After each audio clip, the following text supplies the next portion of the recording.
అండి అందరికీ ఎలా ఉన్నారు? బాగున్నారా? ఈరోజు మనం లెమన్ లేకుండా లెమన్ సోడా ఇంట్లోనే 1 మినిట్లో ఇన్స్టెంట్గా రెడీ చేసుకోవచ్చు.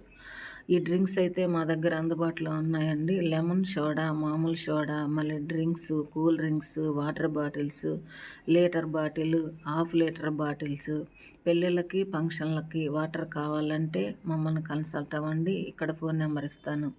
కాబట్టి ఏ చిన్న ఫంక్షన్ అయినా సరే కొంచెం మీకు అవసరమైతే మాకు ఫోన్ చేయండి, నెంబర్ ఇస్తాను. మన చుట్టాలు వచ్చిన ఫ్రెండ్స్ వచ్చిన సర్ప్రైజ్ ఇవ్వటానికి ఇట్లా లెమన్ సోడా 1 మినిట్లో రెడీ చేసేవచ్చు ఇన్స్టెంట్గా. లెమన్ లేదని ఎత్తుక్కునే పని లేదు, బజారుకి వెళ్ళి తెచ్చే పని లేదు. ఇది ఉంటే సాల్ట్తో పని లేదండి. ఒక స్పూను షుగర్ వేసుకోవటం, పుదీనా వేసుకొని గార్నిష్ చేసుకోవటం, సబ్జాలు కలుపుకోవటం, తాగటం మనకు రెడీ అయిపోయింది. లెమన్ లేకుండా లెమన్ సోడా మన ఇంట్లోనే ఇన్స్టెంట్గా రెడీ అయిపోయింది. మనకి ఎప్పుడంటే అప్పుడు కలుపుకొని తాగొచ్చండి. చాలా టేస్ట్